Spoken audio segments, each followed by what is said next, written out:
There are many people who are afraid of death because they think when you die, it is the end of all. Yes. The death of man is not the end of all. Okay. The death of man. Okay. Why should we yearn for the spiritual journey? Even as we sing the song. Why should we yearn for the coming of the Lord? Why should we yearn for the second coming of the Lord? Is death of relevance? And are we extinct when we die? The answer is no. How do I know?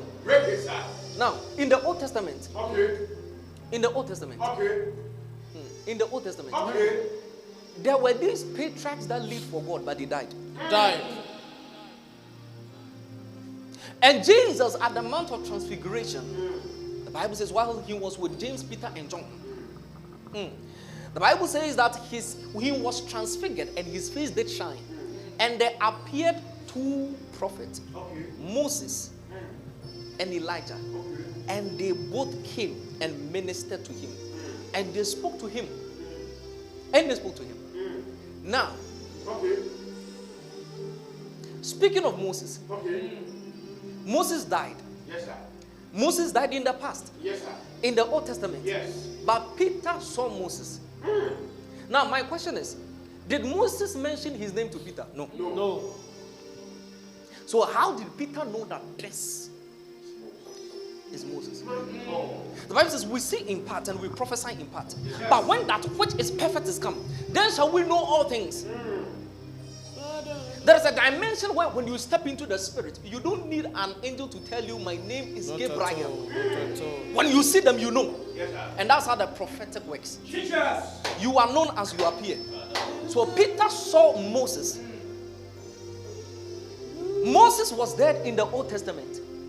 But the Bible says this Moses that was dead in the Old Testament, the Bible says he spoke to Jesus. A dead man spoke to Jesus. And the living saw the dead man speaking to Jesus.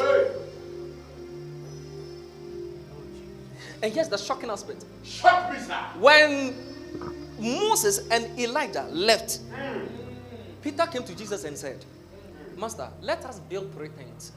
One for you, one for Elijah, and one for Moses.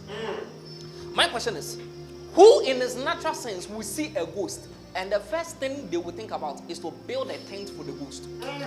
Do spirits and ghosts live in tents? Then it means how Moses appeared was as though he wasn't dead. The only difference was that he didn't have the body that we had. So when a person dies, he's not extinct. They have shifted dimensions. And the Bible says, for we know, Paul said, for we know. For we know. For we know. For we know. For we know. For we know. Minister, for we know. For we know. That if our earthly tabernacle of this body be dissolved, we have an heavenly body, not made with hands, preserved in heaven.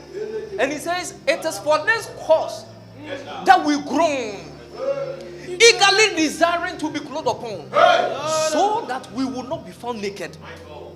When you die, it is not extinct. It is not the end. It is a means to a new beginning. Why? If Jesus, when he died, he could resurrect. And in his resurrection, the Bible says he went to the disciples who were by the sea of Tiberias. And they went fishing. And they brought that which they caught to Jesus. And the Jesus that was dead and resurrected, he ate fish with them. Hey, who is this Jesus that we are talking about? The Jesus. Oh, Jesus. The Jesus that in his resurrection, while he was with the 2 men on the road to the village called Emmaus, the Bible says while he was speaking with them, He disappeared. Jesus in the resurrection disappeared. He disappeared. Flesh and blood does not disappear.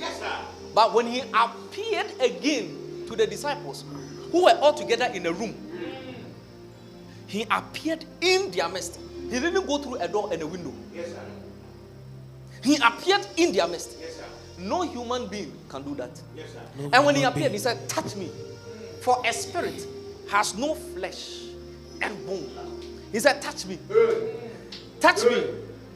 He said, touch me. Touch me. In my estate, I have a body, but it's not physical. But touch me. Touch me. Touch me. Touch me. He said, touch me. Yes, sir. So he had a spirit, a body that can appear and disappear.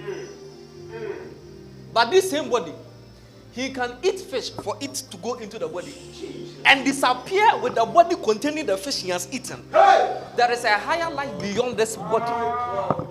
There is a higher life beyond what flesh and blood can see. There is a higher life. There is a higher life. The Bible says, for every good and a perfect gift, it cometh from God and the Father of light. So if the Father is in spirit and the good and perfect gift comes from the Spirit, then it means the best has been prepared in eternity for us. Of which cause Paul admonishes us that we should live on this earth as pilgrims and sojourners of a strange land. So